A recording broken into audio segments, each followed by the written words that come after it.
Hello student, class 9th का science का question paper है ये। ठीक है, कंपार्टमेंट एग्ज़ाम का। तो जिन बच्चों की कंपार्टमेंट आई है वो ये क्वेश्चन पेपर तो अच्छी तरह से करना ही करना। इसके अलावा आपको चैनल के अंदर प्लेलिस्ट मिल जाएगी। क्लास 9th की मैथ्स के भी क्वेश्चन पेपर है उसमें, और साइंस के भी होंगे। तो वो प्लेलिस्ट ज़रूर आप करना कंप्लीट। तो आपका जो कंपार्टमेंट एग्ज़ाम है अच्छी तरह से निकल जाएगा। या और कोई आप एग्ज़ाम दे रहे हो जैसे कि मिड टर्म वगैरह, जो भी इससे रिलेटेड सिलेबस होगा, ठीक है, तो आपको अच्छी तरह से प्रैक्टिस कर लेना है। तो स्टार्ट करते हैं इसका सल्यूशन हम। तो क्लास 9 का साइंस का स्टार्ट कर रहे हैं। तो प्लेलिस्ट की डिस्क्रिप्शन में लिंक में भी देख सकते हो, नहीं तो आप चैनल के पेज पे जाके वीडियो को 9th क्लास की मैथ्स की या फिर साइंस की अच्छी तरह से प्रैक्टिस कर लेना। तो सेक्शन ए पे आते हैं। सेक्शन ए का फर्स्ट क्वेश्चन देख लीजिए, हिंदी मीडियम वाले, हम इंग्लिश में डिस्कस करेंगे। तो क्वेश्चन में आपको क्वेश्चन नंबर 1 बोला है, if z equal to 3 what would be the valency of this element, also name this element. तो आपको z मतलब एटॉमिक नंबर गिवन है, ठीक है। उसके बाद इसकी वैलेंसी पूछी है और आपको इस एलिमेंट का नेम भी पूछा है। तो इसके लिए आपको जो 1 से 20 एलिमेंट्स होते हैं वो याद करने पड़ेंगे, ठीक है। तो फिलहाल मैं अभी क्वेश्चन कराती हूँ, फिर आपको एलिमेंट के नेम दिखा दूंगी, बट आप उसे याद कर लेना। उसके लिए ट्रिक भी होती है एलिमेंट को याद करने की, तो वो मैं डिस्क्रिप्शन में लिंक में वो वीडियो डाल दूंगी, जिससे आपको वो एलिमेंट्स भी याद हो जाएंगे, ठीक है। तो जेड आपको 3 गिवन है, जेड मतलब एटॉमिक नंबर।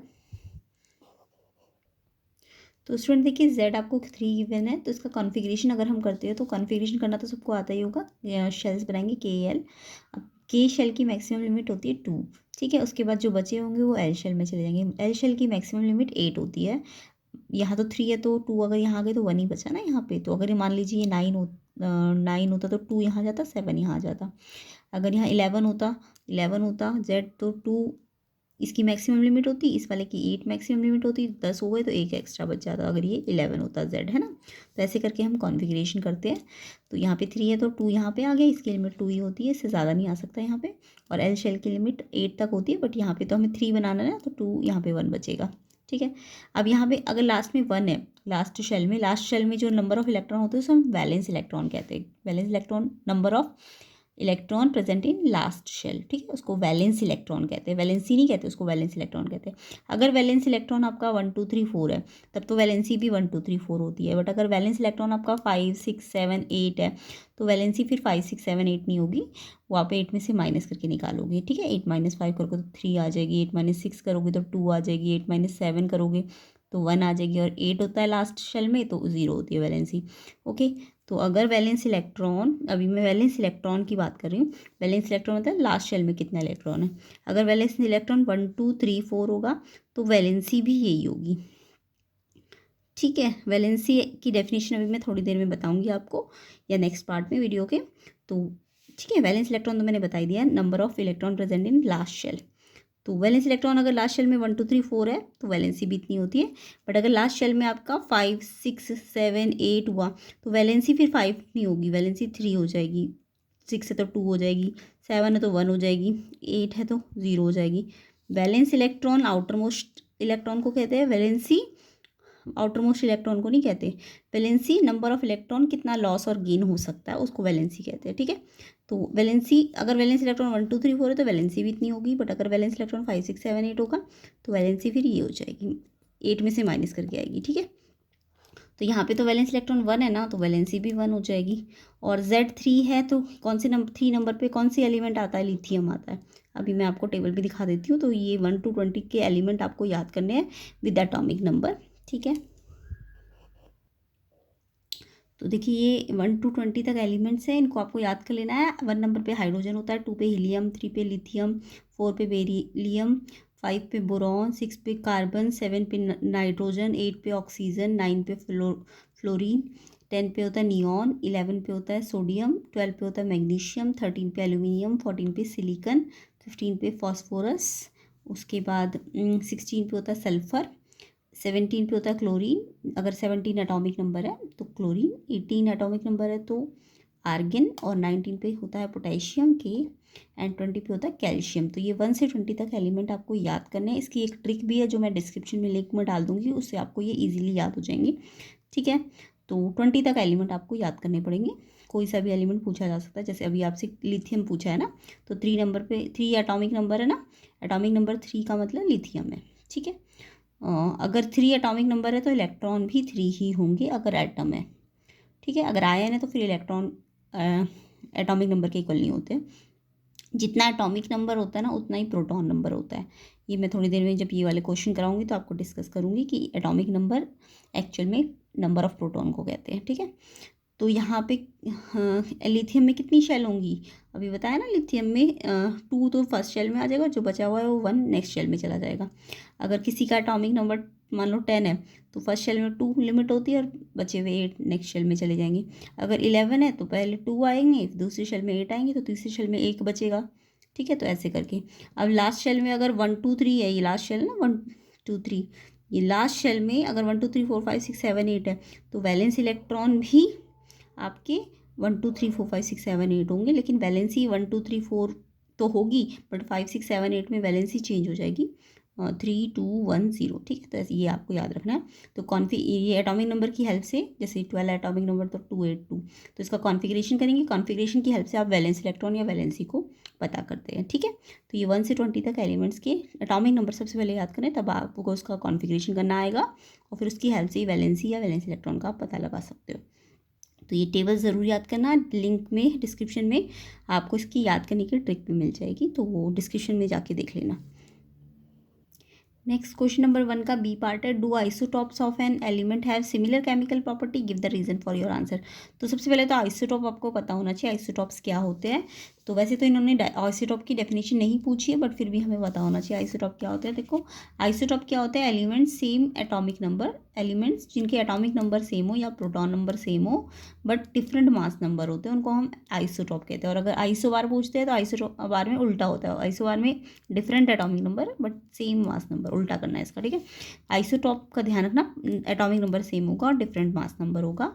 लाइक एग्जाम्पल पूछ लिया आइसोटॉप का, तो जैसे कार्बन है, कार्बन का एटॉमिक नंबर 6 होता है, ठीक है, और इसका जो मास नंबर होता है, एक कार्बन का 12 होता है, 13 भी होता है, 14, ठीक है। तो ये कार्बन का आइसोटॉप है जिसके एटॉमिक नंबर सेम है बट मास नंबर डिफरेंट है, नीचे एटॉमिक नंबर लिखे होते हैं, ऊपर मास नंबर लिखे होते हैं, ठीक है। ऐसी एग्जाम्पल क्लोरीन का पूछ सकते हैं, क्लोरीन का आइसोटॉप क्लोरीन का एटॉमिक नंबर 17 है, 1 से 20 तक एलिमेंट आपको याद हो जाएंगे तो आपको याद हो जाएगा। क्लोरीन का 17 होता है, एटॉमिक नंबर नीचे लिखना है और मास नंबर ऊपर लिखना है। तो मास नंबर एक क्लोरीन के आइसोटॉप का 35 होता है और दूसरा 37 होता है।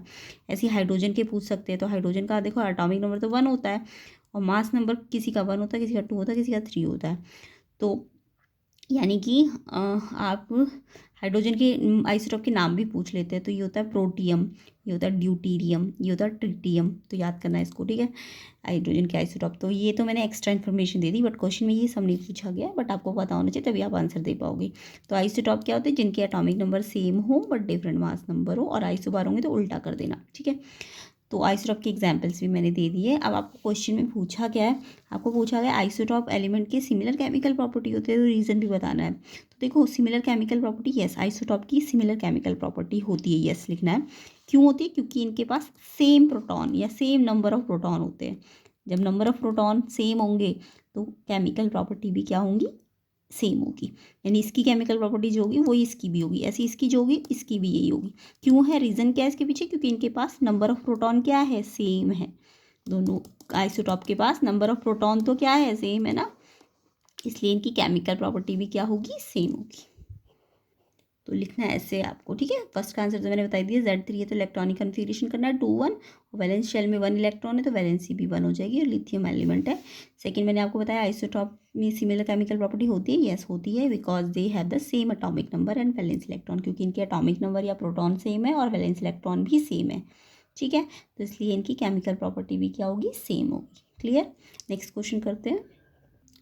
अब देखिए नेक्स्ट क्वेश्चन नंबर 1 का चॉइस वाला क्वेश्चन था, एक्स एक एलिमेंट है और वाई एक एलिमेंट है। देखो एक्स एलिमेंट में देखो जो मैंने बोला नीचे वाला होता है वो मास एटॉमिक नंबर होता है। एक्स का एटॉमिक नंबर 20 है और वाई का एटॉमिक नंबर 18 है, और एक्स का मास नंबर 40 है और वाई का मास नंबर भी 40 है। तो जब भी कोई आपको एलिमेंट दिया जाता है एक्स या वाई जो भी, उसका नीचे जो लिखा होता है वो एटॉमिक नंबर होता है और जो ऊपर लिखा होता है वो मास नंबर होता है, ये याद रखना, मास नंबर, ठीक है। तो एटॉमिक नंबर को हम जेड से सिम्बलाइज करते हैं, ठीक है। तो आपको एक एलिमेंट ये दिया है और एक एलिमेंट ये दिया है, आप इसमें सारी चीज़ें लिख लो कि एटॉमिक नंबर कितना है एक्स का 20, नीचे क्या होता है एटॉमिक नंबर ना, जितना एटॉमिक नंबर होगा उसी को प्रोटॉन, एटॉमिक नंबर की डेफिनेशन भी क्या होती है, number of proton present in an element, atomic number कहते हैं उसको। तो जितना एटॉमिक नंबर उतना ही प्रोटॉन होगा। मास नंबर ऊपर दिया होता है। न्यूट्रॉन कैसे निकलता है, इसमें से इसको माइनस करके, यानी कि न्यूट्रॉन कैसे निकलेगा, मास नंबर में से एटॉमिक नंबर या प्रोटॉन को माइनस करके, ठीक है, न्यूट्रॉन निकल जाएगा, यानी इसमें से इसको माइनस कर देना। और ऐसी वाई के लिए करो, वाई का एटॉमिक नंबर 18 है, मास नंबर 40 है, और इसका जितना एटॉमिक नंबर है उतना ही प्रोटॉन होगा। Atomic number always equal to proton, ये याद रखना। और न्यूट्रॉन कैसे निकालेंगे बोला, इसमें से इसको माइनस करके निकल जाएगा, ठीक है। अब आपको क्वेश्चन में क्या पूछा है, नंबर ऑफ न्यूक्लियॉन्स निकालने हैं present in X and Y. Nucleons देखो, न्यूट्रॉन नहीं है, न्यूक्लियॉन। न्यूक्लियॉन का मतलब क्या है, न्यूक्लियस के अंदर क्या क्या होता है, न्यूक्लियस के अंदर होता है आपका प्रोटॉन और न्यूट्रॉन, ठीक है। तो नंबर ऑफ न्यूक्लियॉन किससे बना है, प्रोटॉन प्लस न्यूट्रॉन से, और प्रोटॉन प्लस न्यूट्रॉन के सम को ही हम क्या कहते हैं, मास नंबर कहते हैं, ये याद रखना। मास नंबर का फॉर्मूला क्या होगा, प्रोटॉन प्लस न्यूट्रॉन। तो अगर मास नंबर पता है तो आपको प्रोटॉन या न्यूट्रॉन में से कोई एक निकल जाएगा, है ना। तो ये फॉर्मूला याद रखना, mass number equal to proton plus neutron. अब आपको क्वेश्चन में एलिमेंट देख के इसके मास नंबर तो दिख ही रहे हैं ना, इसका भी 40 और इसका भी 40 है। अदरवाइज आप प्रोटॉन और न्यूट्रॉन को प्लस कर लो, एक्स के प्रोटॉन कितने हैं 20 और न्यूट्रॉन कितने हैं 20, तो 40 आ गया। ऐसे वाई का प्रोटॉन कितना है 18 और ये 22, तो इसको भी ऐड करोगे तो 40 आ जाएगा। वैसे भी दिख भी रहा है ना, मैंने अभी आपको क्या कहा, न्यूक्लियन प्रोटॉन प्लस न्यूट्रॉन से बनता है, या फिर प्रोटॉन और न्यूट्रॉन का सम क्या होता है, मास नंबर होता है, ठीक है। या तो मास नंबर डायरेक्ट देख लो, नहीं तो माइनस करके पहले न्यूट्रॉन निकालो फिर प्रोटॉन, तो सेम दिख ही रही है, जो एटॉमिक नंबर है उसी को प्रोटॉन कहते हैं। तो ये देखो 40। अच्छा, अभी मैंने आपको थोड़ी देर पहले बताया था कि आइसोटॉप क्या होते हैं। आइसोटॉप में मैंने बताया था जब ये एटॉमिक नंबर सेम होते हैं ना तो आइसोटॉप होते हैं, बट जब एटॉमिक नंबर डिफरेंट होंगे और मास नंबर सेम होंगे तो क्या कहेंगे, आइसोबार, बताया था ना। तो यहाँ पे नीचे वाले सेम थोड़ी ना, नीचे वाले सेम मतलब एटॉमिक नंबर सेम है तब तो आइसोटॉप, बट अगर ऊपर वाले सेम है तो आइसोबार। तो आपको क्वेश्चन में नेक्स्ट क्वेश्चन जो है इसका पूछा गया है, name the term use to represent X and Y. X and Y को कलेक्टिवली हम क्या कहेंगे, तो एक्स और वाई की क्योंकि मास नंबर सेम है ना, मास नंबर सेम है तो इसको हम आइसोबार कहेंगे। तो आप इसे ऐसे लिखेंगे, एक्स एंड वाई में डिफरेंट एटॉमिक नंबर है लेकिन मास नंबर सेम है, और अगर मास नंबर सेम है तो इसलिए इनको हम क्या बोलेंगे, आइसोबार। तो आइसोबार की डेफिनेशन भी अब आपको आ गई होगी कि जिस element having different atomic number but same mass number is called isobar. तो ये एक्चुअल में आइसोबार का एग्जाम्पल है, ठीक है। इसमें मास नंबर तो सेम है बट एटॉमिक नंबर डिफरेंट है। एंड हमने न्यूक्लियन पढ़ लिया, न्यूक्लियन किससे बनता है, प्रोटॉन प्लस न्यूट्रॉन से। और प्रोटॉन किसके बराबर होता है, एटॉमिक नंबर के। एटॉमिक नंबर कहाँ दिया होता है आपको, यहाँ पे, ठीक है। और मास नंबर कहाँ दिया होता है, ऊपर, ये याद रखना हमेशा। मास नंबर ही हमारा प्रोटॉन प्लस न्यूट्रॉन होता है। तो इससे रिलेटेड आपके क्वेश्चंस बन सकते हैं, ठीक है। Next question, state any two condition essential for good health. Good health के लिए दो कंडीशंस बतानी है, और वैक्सीनेशन क्या होता है, ठीक है। तो इसको हम देखते हैं। तो देखिए, इसका तो मैंने बता ही दिया था, न्यूक्लियस 40 है दोनों में और आइसोबार है इनको। सेकंड क्वेश्चन था आपका, इसेंशियल फॉर गुड हेल्थ के लिए कंडीशन क्या क्या चाहिए। तो यहाँ पे आपको पहली कंडीशन है physical, mental and social wellbeing का होना ज़रूरी है। आपको फिजिकली मेंटली अच्छा होना है, सोशली भी अच्छा होना है, ठीक है। सेकंड, हेल्दी एनवायरनमेंट होना चाहिए, ठीक है। तभी आप गुड हेल्थ को क्या कर सकते हो, अचीव कर सकते हो। तो उसकी कंडीशन क्या है। नेक्स्ट क्वेश्चन था आपका, वैक्सीनेशन क्या होता है। तो when the body attain immunity against any disease by administering the specific vaccine is called immunisation या वैक्सीनेशन। जब बॉडी को इम्यूनिटी मिल जाती है किसी डिजीज़ के प्रति, अगेंस्ट एनी डिजीज़, कैसे, जब हम कोई इसकी वैक्सीन लगा लेते हैं, ठीक है, तो उसको हम वैक्सीनेशन कहते हैं या इम्यूनाइजेशन कहते हैं। तो वैक्सीनेशन का मतलब जब इम्यूनिटी लोगे आप किसके थ्रू, डिजीज़ के प्रति इम्यूनिटी लोगे किसके थ्रू, वैक्सीन्स को लगा के, तो उसको ही वैक्सीनेशन कहते हैं। तो ये दोनों क्वेश्चन कर लिए हमने, condition for good health and vaccination. अब इसी का सेकंड क्वेश्चन का चॉइस में क्वेश्चन है, give one example for each of the following. तो आपको हर एक डिजीज़ के एग्जांपल देने हैं, एक्यूट डिजीज़ के, क्रोनिक डिजीज़ के, इंजेक्शंस, ये इंजेक्शंस नहीं है, ये आपका हिंदी मीडियम में है संक्रामक रोग और असंक्रामक, यानी कि ये है इन्फेक्शियस, जे की जगह एफ है ये, ठीक है। इन्फेक्शियस डिजीज़ और नॉन इन्फेक्शियस डिजीज़। तो देखो ये तो आपने पढ़े ही होंगे, बायो के क्वेश्चन है। एक्यूट डिजीज़ किसे, एक्यूट डिजीज़ के डेफिनेशन नहीं लिखनी, आपको जस्ट एग्जाम्पल देने हैं, बट आपको इसकी डिफरेंस भी आ सकते हैं पेपर में। तो आपको एक्यूट डिजीज़ और क्रोनिक डिजीज़ के बारे में पता होना चाहिए। ऐसे इन्फेक्शियस डिजीज़, इंजेक्शियस नहीं, इन्फेक्शियस, जे नहीं है, एफ है। Infectious disease and non infectious disease, तो इसको मैं डिटेल में आपको बता देती हूँ, बट इस क्वेश्चन में सिर्फ एग्जाम्पल पूछे हैं। तो देखिए पहले आपको एक्यूट डिजीज़ और क्रोनिक डिजीज़ के एग्जाम्पल पूछे, तब तो आपको सिर्फ ये लिखना, टाइफाइड को ले रहा तो एक्यूट है, और जो क्रॉनिक डिजीज़ है उसमें है जैसे कि ट्यूबरक्लोसिस, डायबिटीज़, आर्थराइटिस, कैंसर, ये सब क्या होती है, क्रॉनिक डिजीज़ होती है। अब इनकी डेफिनेशन भी पढ़ लेते हैं, अगर क्वेश्चन में डिफरेंस आ गया तो आपको डिफरेंस करना भी आना चाहिए। तो एक्यूट डिजीज़ एक्चुअल में क्या होती है, this last for only short period of time, जो बहुत कम टाइम के लिए होती है, उसको एक्यूट डिजीज़ कहते हैं। और क्रॉनिक डिजीज़ किसे कहते हैं, this last for a long time, even as much as a life time, कई बार तो लाइफ टाइम तक रहती है। तो ऐसी डिजीज़ जो लाइफ टाइम रहे या लास्ट फॉर लॉन्ग टाइम, तो ये डेफिनेशन भी आ सकती है आपको क्रॉनिक डिजीज़ की या एक्यूट डिजीज़ की, disease which last for a long time even as life time are called chronic disease. And acute disease क्या होती है, disease last for only short period of time. ठीक है, तो पहले तो डेफिनेशन याद करनी है, देन आपको बताना है these do not cause long term bad effects, इसमें लॉन्ग टर्म बैड इफेक्ट नहीं आते ह्यूमन हेल्थ पे, जबकि यहाँ पे long term effect human health पे बहुत ज़्यादा पड़ते हैं। ठीक है, पेशेंट रिकवर हो जाता है इसमें एक्यूट डिजीज़ में आफ्टर द ट्रीटमेंट, जैसे ट्रीटमेंट हो जाएगा तो इसमें रिकवर हो जाएगा, बट यहाँ पे वेरिएंट जो पेशेंट होता है वो कम्प्लीटली रिकवर नहीं होता। तो जैसे कि कोल्ड कफ ये तो होता रहता है ना, तो ये एक्यूट डिजीज़ है, typhoid, cholera.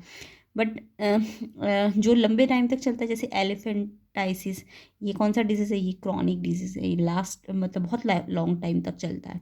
Cardiovascular disease, tuberculosis, diabetes, arthritis, cancer, ये सब क्या होती है, क्रॉनिक डिजीज़ होती है जो लंबे टाइम तक चलती है। तो कई बार क्वेश्चन में क्या होता है कि आपको ये सारे डिजीज़ के को मिक्स करके दे देंगे और आपको छांटना होगा कि कौन सी एक्यूट डिजीज़ और कौन सी क्रॉनिक डिजीज़ है। तो सबसे मेन तो इसकी डेफिनेशन याद करो और देन इनके एग्जाम्पल्स याद कर लो। ठीक है, नेक्स्ट क्वेश्चन था आपका इन्फेक्शियस और नॉन इन्फेक्शियस। तो देखो इन्फेक्शियस डिजीज़ भी आपको डेफिनेशन याद कर लेनी है। Disease that can spread by air, water and interaction with people and thing, वो डिजीज़ जो स्प्रेड होती है एयर के थ्रू, वाटर के थ्रू, या फिर हम जब लोगों के इंटरेक्शन करते हैं तो उससे, चीज़ों से, तो उससे इन्फेक्शियस डिजीज़ हो जाती है। जैसे कि अभी फ़िलहाल वायरल डिजीज़ आई थी ना, जैसे कि आपका है कोरोना है, वो इन्फेक्शियस डिजीज़ है, वो एक से दूसरे को फैल रही थी, है ना, एयर के थ्रू, वाटर के थ्रू, या लोगों के से इंटरेक्शन या चीज़ों को छूने से, तो वो जो फैल जाती है इन्फेक्शियस डिजीज़ होती है। और non infectious disease non transmissible, जो फैलती नहीं है लोगों के बीच में, ये क्रॉनिक हो सकती है, मतलब अभी मैंने क्रॉनिक का एग्जांपल दिया था ना, जो लंबे टाइम तक चलती है, तो क्रॉनिक हो सकती है बट ये फैलती नहीं है। जैसे कैंसर हो गया, स्ट्रोक हो गया, फैलता थोड़ी ना है ना। तो ये नॉन इन्फेक्शियस जो फैलती नहीं हो और जो फैल जाती है एयर के थ्रू, वाटर के थ्रू, उनको इन्फेक्शियस डिजीज़ कहते हैं। अब क्वेश्चन में तो आपको सिर्फ एग्जाम्पल पूछा है, तो आप एग्जाम्पल याद रखो, जैसे इन्फ्लुएंजा है, चिकन पॉक्स है, हेपेटाइटिस है, ये सब एक व्यक्ति से दूसरे पर्सन को फैल जाती है। तो जैसे कोरोना, कोविड का भी एग्जाम्पल देख सकते हो आप। ठीक है, जो वायरल डिजीज़ होती है वो भी आपको इन्फेक्शियस डिजीज़ होती है। बट नॉन इन्फेक्शियस के अंदर हार्ट वीक है तो वो तो किसी किसी का होगा, सबका थोड़ा ना होगा। लंग कैंसर हो गया, अस्थमा हो गया, तो ये तो फैलता नहीं है। ठीक है, तो नॉन इन्फेक्शियस जो ट्रांसमिसिबल ना हो और जो स्प्रेड हो जाए उनको हम इन्फेक्शियस डिजीज़ कहेंगे। तो अभी आपको इसके एग्जाम्पल्स याद करने, क्वेश्चन में सिर्फ एग्जाम्पल्स आए हुए हैं, बट आपको डेफिनेशंस भी आनी चाहिए। तो क्या पता डेफिनेशन पूछ ले या आपको क्लासीफाई करने को बोल दे, इन्फेक्शियस कौन सी है, नॉन इन्फेक्शियस कौन सी है, या फिर क्रॉनिक कौन सी है, एक्यूट कौन सी है। ठीक है, तो याद कर लेना इस टॉपिक को। तो ये क्वेश्चन हमने डिस्कस कर लिया। अब नेक्स्ट क्वेश्चन पे आते हैं। तो यहाँ पे एक टेबल बना हुआ है, ये टेबल देखो, यहाँ पे एलिमेंट्स दिए हुए ABCD, और आपको प्रोटॉन्स भी दिए, A के प्रोटॉन 9 है, B के 16 है, C के 12 है, D के 17 है, फिर A के न्यूट्रॉन्स गिवन है, इलेक्ट्रॉन्स गिवन है ना, B के भी न्यूट्रॉन, और ये सब A के लिए ये गिवन है, B का ये गिवन है, C का इतना गिवन है, और D का ये गिवन है। अब अभी आपको मैंने एक टेबल बोला था 1 से 20 एलिमेंट्स का, वो आपको अच्छी तरह अगर याद हो जाएगा, अच्छी तरह से प्रैक्टिस हो जाएगा, तो आप इजीली इस टाइप के क्वेश्चंस के आंसर दे सकते हो। तो देखो आपको कुछ नहीं देखना, आपको प्रोटॉन्स को देखना है या एटॉमिक नंबर को देखना है। जहाँ भी आपको क्वेश्चन में प्रोटॉन या एटॉमिक नंबर दिया होगा ना, आप उससे इलेक्ट्रॉनिक कन्फिग्रेशन ज़रूर कर लेना। और जब आपका इलेक्ट्रॉनिक कन्फिग्रेशन हो जाएगा ना, तो बहुत सारे क्वेश्चंस के आपके आंसर ईजिली निकलने लगेंगे। तो पहले मैं ABCD के प्रोटॉन्स को देखकर उसका इलेक्ट्रॉनिक कन्फिग्रेशन करूँगी। तो देखिए टेबल से हम प्रोटॉन को देखेंगे या एटॉमिक नंबर को देखेंगे। ठीक है, तो हमारे पास प्रोटॉन दिए है तो वही एटॉमिक नंबर होते हैं। मैंने अभी आपको बताया कि एटॉमिक नंबर हमेशा क्या होते हैं, प्रोटॉन्स के नंबर के इक्वल होते हैं। जबकि डेफिनेशन एटॉमिक नंबर की आएगी तो भी आपको ये लिखना है, number of proton present in an element of nucleus. Number of proton present in nucleus of an element is called atomic number. ठीक है, तो आपको कुछ नहीं देखना, प्रोटॉन्स को देखना है। प्रोटॉन आपको दिए हुए 9, 16, 12, 17। ठीक है, इसकी हेल्प से आपको कॉन्फिगरेशन करना है या एटॉमिक नंबर की हेल्प से। ठीक है, तो इलेक्ट्रॉनिक कन्फिगरेशन अभी मैंने बताया आपको शेल बनानी होती है KLM। फर्स्ट शेल की लिमिट मैक्सिमम 2 होती है, 2 से ज़्यादा नहीं डाल सकते हो आप। तो 9 है तो इसमें 2 आ गए, तो नेक्स्ट शेल में की लिमिट 8 होती है। अब यहाँ पे 2 आ गए तो कितने बचेंगे, 7 बचे हुए ना। तो इसकी लिमिट तो 8 होती है, तो 7 यहाँ पे आ जाएगा। ठीक है, तो इसमें 2 है और इसमें 8 होती है, बट यहाँ पे 7 ही बच रहा है एक्स्ट्रा, तो 7 यहाँ आ जाएंगे। फिर 16B का 16 है। अब इसमें कैसे करना है, पहले शेल में 2 आ जाएंगे। फिर सेकंड शेल की लिमिट 8 होती है, तो कितने हो गए, 10 हो गए। अब 16 है तो 6 और बचे हैं, तो जो बचे हुए वो नेक्स्ट शेल में चले जाएंगे। 12 को कैसे करोगे, पहले शेल में 2 आएंगे, फिर दूसरे शेल में 8 लिमिट है, तो 12 है तो भर सकते हो 10 है ना, 2 8 10, और जो 2 बचेंगे वो नेक्स्ट शेल में चले जाएंगे। 17 को कैसे करोगे, पहले शेल में 2 है, फिर नेक्स्ट शेल में 8 लिमिट होती है मैक्सिमम, तो ये 10 हो गए। अब 17 है तो 7 जो आगे है वो अगले वाले में चले जाएंगे। मान लो यहाँ पे 19 होता, बाई चांस 19 होता, तो इस शेल की लिमिट 2 होती, इस शेल की 8 होती, 10 हो गए। अब 19 है तो 9 बचे हुए, तो इस शेल की लिमिट 9 थोड़ी ना, इस शेल की भी 8 ही है लिमिट, तो यहाँ भी 8, तो 18 हो गए, तो एक जो बचेगा वो नेक्स्ट शेल में चला जाएगा। ठीक है, तो ऐसे करके आपको कॉन्फ़िगरेशन करना, ये मैंने एक्स्ट्रा बताया तो ये नहीं करना। तो ये आपको 4 एलिमेंट दिए है, तो आपने इलेक्ट्रॉनिक कॉन्फ़िगरेशन कर लेना, किसकी हेल्प से, प्रोटॉन या एटॉमिक नंबर की हेल्प से। अब जब आपका कॉन्फ़िगरेशन हो जाएगा ना, तो बहुत सारे क्वेश्चंस के आंसर आपके निकल जाएंगे। तो पहला क्वेश्चन तो यही है, आपको बोला कि इलेक्ट्रॉनिक कॉन्फ़िगरेशन एलिमेंट बी का करो। तो एलिमेंट बी का मैंने कर दिया ना, ये है 286, तो ये इसका आंसर है पहले वाले का 286। ठीक है, उसके बाद आपसे पूछा valency of element A. Valency of element A अभी मैंने थोड़ी देर पहले आप पार्ट जो ऊपर वाली वीडियो है, मतलब इसी वीडियो में जो मैंने ऊपर क्वेश्चन कराया था, उसमें वैलेंसी के बारे में मैंने बहुत डिटेल में बताया, तो उसमें एक बार देखना दोबारा से। वैलेंसी एक्चुअल में क्या होती है, जो आउटर मोस्ट इलेक्ट्रॉन होते हैं वो वैलेंसी नहीं होती, याद रखो, उसको तो वैलेंस इलेक्ट्रॉन कहते हैं। आउटर मोस्ट इसमें कितने हैं, 7, इसमें आउटर मोस्ट कितने हैं, 6, इसमें आउटर मोस्ट मतलब सबसे बाहर कितने हैं, 2, इसमें आउटर मोस्ट कितने हैं, 7, आउटर मोस्ट कितने हैं, 1। तो यानी कि आउटर मोस्ट को हम वैलेंस इलेक्ट्रॉन कहते हैं। क्या कहते हैं, वैलेंस इलेक्ट्रॉन। वैलेंस इलेक्ट्रॉन अगर 1 2 3 4 है तो वैलेंसी भी 1 2 3 4 है। बट अगर वैलेंस इलेक्ट्रॉन आपका 5 6 7 8 है तो वैलेंसी 5 6 7 8 मत लिखना, गलत हो जाएगा। वैलेंसी आपकी फिर 8 में से माइनस करके आती है, तो 5 है तो 3 हो जाएगी, 6 है तो लास्ट में तो 2 हो जाएगी वैलेंसी। ठीक है, अब आपको ए के लिए वैलेंसी पूछिए, तो ए के लास्ट में कितने हैं, 7 है। तो मैंने क्या कहा, जब 7 होगा तो 7 मत लिखना वैलेंसी, ये तो वैलेंस इलेक्ट्रॉन है। वैलेंसी कैसे आएगी, 8 में से इस 7 को माइनस करके, यानी 1 आएगी वैलेंसी। तो यानी कि सेकंड क्वेश्चन आपका, फर्स्ट क्वेश्चन तो मैंने बता दिया 286, बी क्या कॉन्फ़िगरेशन पूछा था। ठीक है, 286, और के में ऐसे लिख देना KLM 286। सेकंड में आपको ए का क्या पूछा है, वैलेंसी पूछिए। तो वैलेंसी ए के लिए ए का पहले कॉन्फ़िगरेशन देखो, 2 7 है, अब 7 है तो वैलेंसी 7 नहीं होगी, वैलेंसी तो 8 में से क्या करके आएगी, 7 को माइनस करके आएगी, तो 1। यानी कि इसके लास्ट में 7 है ना, अगर इसका 8 कंप्लीट हो जाए तो इसका ऑक्टेट कंप्लीट हो जाएगा, तो इसको कितने रिक्वायर्ड है, ये इसको कितने चाहिए, कितना गेन कर सकता है, ये 1 का गेन करेगा, 7 थोड़ी ना लॉस करेगा, 1 का क्या करेगा, ये गेन करेगा, इसलिए वैलेंसी 1 आएगी। ठीक है, तो वैलेंसी जब भी 5 यहाँ पे लास्ट में 5 से ज़्यादा होंगे ना, 5 या 5 से ज़्यादा, तो 8 में से माइनस करके आती है वैलेंसी। हाँ, अगर लास्ट में 1 2 3 4 होगा तो वैलेंसी भी 1 2 3 4 होगी, लेकिन जब लास्ट में 5 6 7 8 होगा तो वैलेंसी 8 में से क्या करके आएगी, माइनस करके, तो इसकी वैलेंसी कितनी आएगी, 1। ठीक है, ये कॉन्सेप्ट आपको क्लियर रखना है। नेक्स्ट क्वेश्चन है आपका atomic number of element B. Element B का एटॉमिक नंबर पूछा है, तो एलिमेंट का बी का एटॉमिक नंबर तो वो तो मुझे दिख ही रहा है, मैंने क्या कहा, प्रोटॉन जो होता है वही एटॉमिक नंबर होता है। तो एटॉमिक नंबर बी का देखो, प्रोटॉन 16 है ना बी के, तो एटॉमिक नंबर भी कितना होगा, तो तीसरे का आंसर क्या है, एटॉमिक नंबर लिख देना, नंबर ऑफ प्रोटॉन होता है। तो इसके बी के पास कितने प्रोटॉन है, 16 है ना, तो यानी कि एटॉमिक नंबर इसका बी का कितना हो जाएगा, नंबर ऑफ प्रोटॉन, प्रोटॉन कितने हैं, 16, तो बी के एटॉमिक नंबर कितने आ जाएंगे, 16। उसके बाद atomic mass of element D. अब देखो डी का एटॉमिक मास पूछा है, तो एटॉमिक मास का मतलब मास नंबर होता है। एटॉमिक मास का मतलब क्या होता है? Mass number. मास नंबर मैंने थोड़ी देर पहले बताया, प्रोटॉन प्लस न्यूट्रॉन। तो डी का मास नंबर पूछा है आपसे क्वेश्चन में। तो एटॉमिक मास या मास नंबर सेम ही चीज़ है, तो डी के लिए पूछा है। तो एटॉमिक मास या मास नंबर कैसे आएगा? Proton plus neutron. अब देखो डी के प्रोटॉन कितने हैं, क्वेश्चन में देख लो डी के प्रोटॉन कितने हैं 17 और न्यूट्रॉन कितने हैं 22। तो इन दोनों को प्लस कर लो, 17 प्लस 22, तो ये आ जाएगा आपका 39। ठीक है, तो मास नंबर या एटॉमिक मास का फॉर्मूला याद रखना, proton plus neutron. Proton D के 17 है और न्यूट्रॉन 22 है, तो ये 39 आ जाएगा। तो इस तरीके से आपको कुछ नहीं है, प्रोटॉन या एटॉमिक नंबर से आप कॉन्फ़िगरेशन करो, और सारे क्वेश्चंस के आंसर तो कॉन्फ़िगरेशन पे ही बेस्ड होते हैं। ठीक है, आगे क्वेश्चन नंबर 4 देखिए।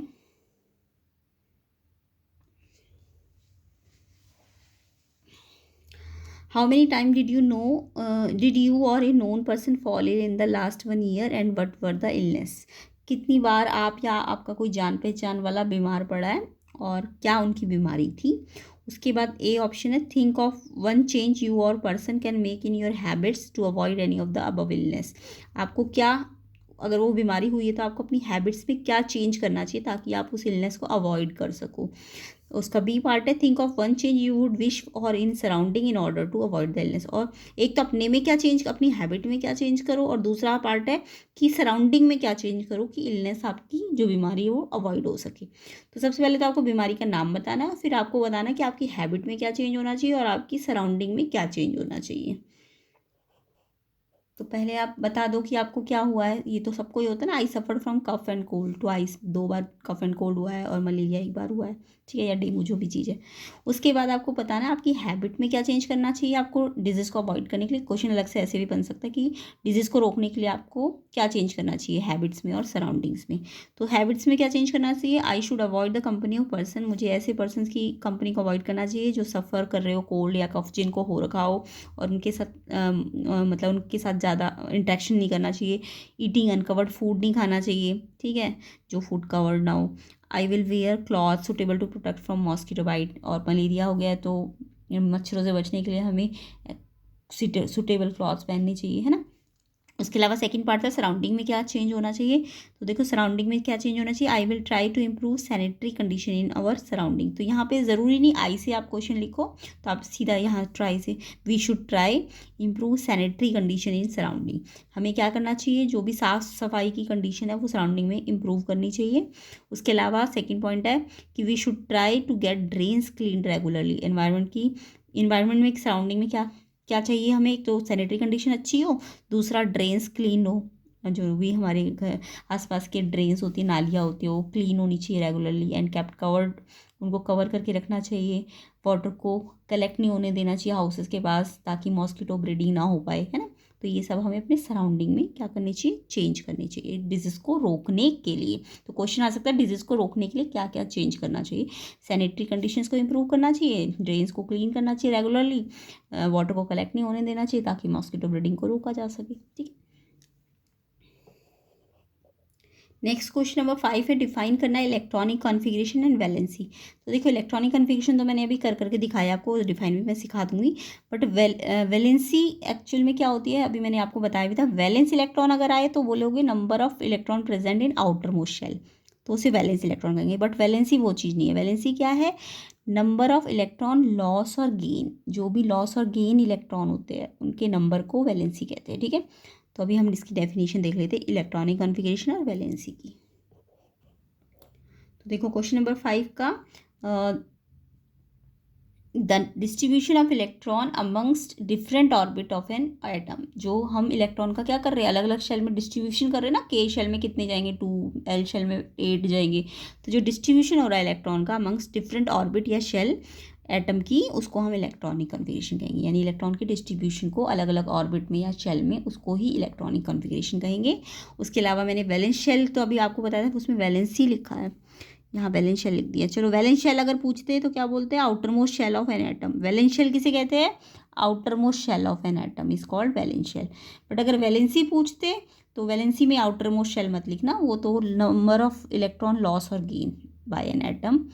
तो जितना इलेक्ट्रॉन लॉस या गेन होगा उसको हम वैलेंसी कहेंगे। ठीक है, valence electron outer most shell में कितने नंबर ऑफ इलेक्ट्रॉन है, उस अभी तो वैलेंस शेल लिख दिया इन्होंने, डेफिनेशन क्या है वैलेंस शेल की, आउटर मोस्ट शेल को हम वैलेंस शेल कहते हैं।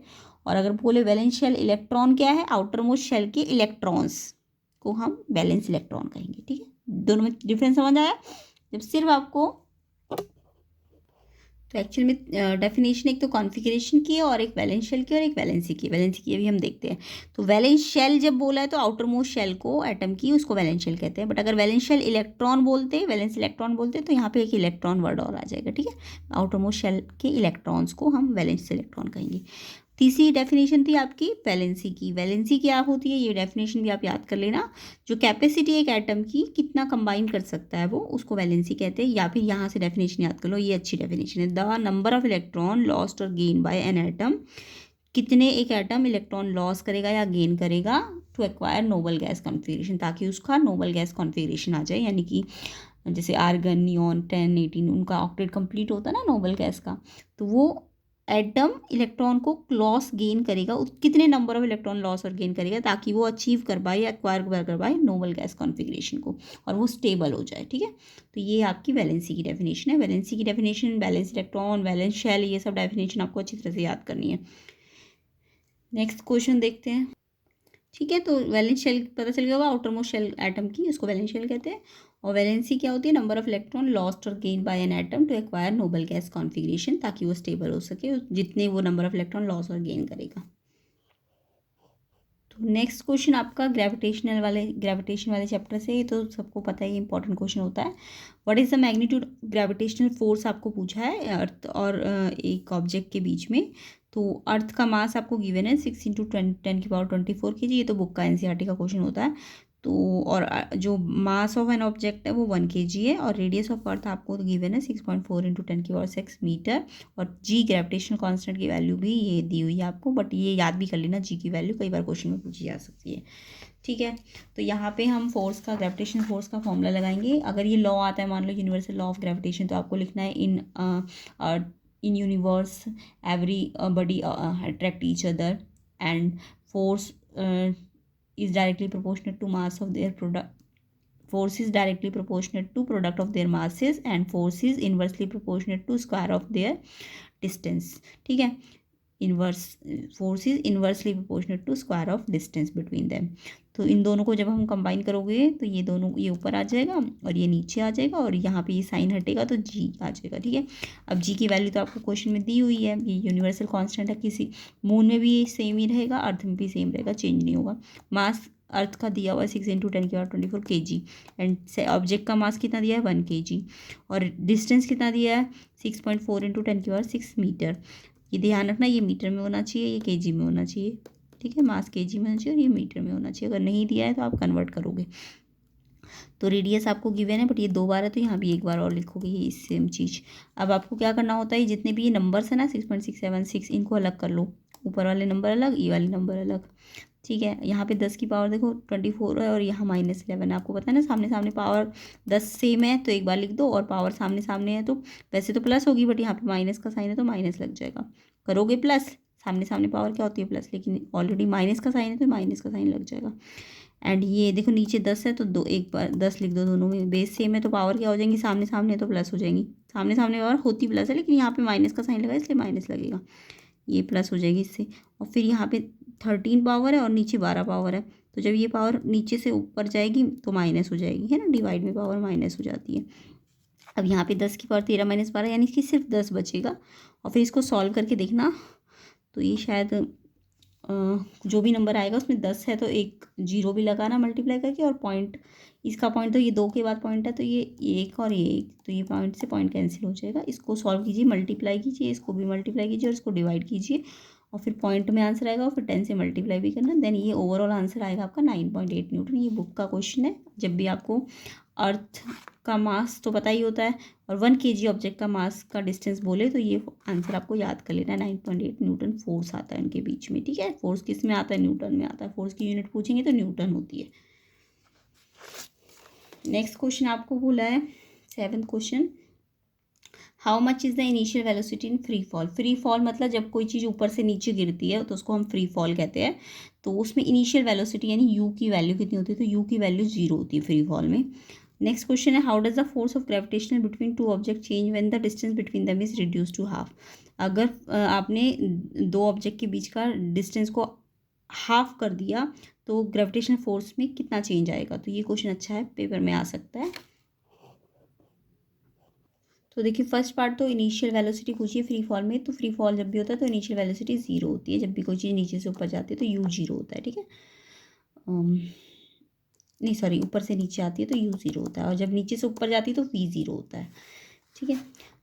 उसके बाद आपको फोर्स पूछा था कि अगर फोर्स, देखो आपको पता है ना ग्रेविटेशनल फोर्स डिस्टेंस के स्क्वायर के इन्वर्सली प्रोपोर्शनेट होता है, ये याद रखना, यूनिवर्सल लॉ होता है, ठीक है। तो आपको डिस्टेंस बोला है हाफ कर दो, तो आर की प्लेस में r/2 हो गया, तो न्यू फोर्स में आर की जगह r/2 लिख देना, हाफ हो गया डिस्टेंस। तो इस पर तो स्क्वायर लगा है, तो यानी कि इस पे स्क्वायर है और इस पर भी स्क्वायर है, तो ये r²/4 और ये वन बाय है ना, तो ये चीज़ कहाँ चली जाएगी, रेसिप्रोकल हो जाएगी, तो ये 4 ऊपर आ जाएगा, r² नीचे आ जाएगा, है ना। तो क्योंकि एफ तो 1/r² होता है, बट न्यू फोर्स बोल रहे हैं तो उसमें इन्होंने रेडियस को क्या बोला है, आधा कर दिया, तो ये आधा का मतलब स्क्वायर लगाए तो सिर्फ आधा थोड़ी ना होगा, स्क्वायर है तो ये r² और ये 2 जब 4 हो जाएगा, और फिर रेसिप्रोकल होकर 4/r²। अब आप न्यू फोर्स को पुराने फोर्स से कंपेयर कर लो, न्यू फोर्स का कितना आया है 4/r², है ना, और पुराना वाला क्या था 1/r²। तो इसको इससे जब डिवाइड करोगे तो ये रेसिप्रोकल कर दोगे, r²/1, तो r² से r² कट गया, तो न्यू एफ अपॉन एफ 4 आ गया, क्रॉस मल्टीप्लाई कर दो तो एफ तो 1 से मल्टीप्लाई, देखो न्यू एफ अपॉन एफ कितना आ गया 4 आ गया ना, तो न्यू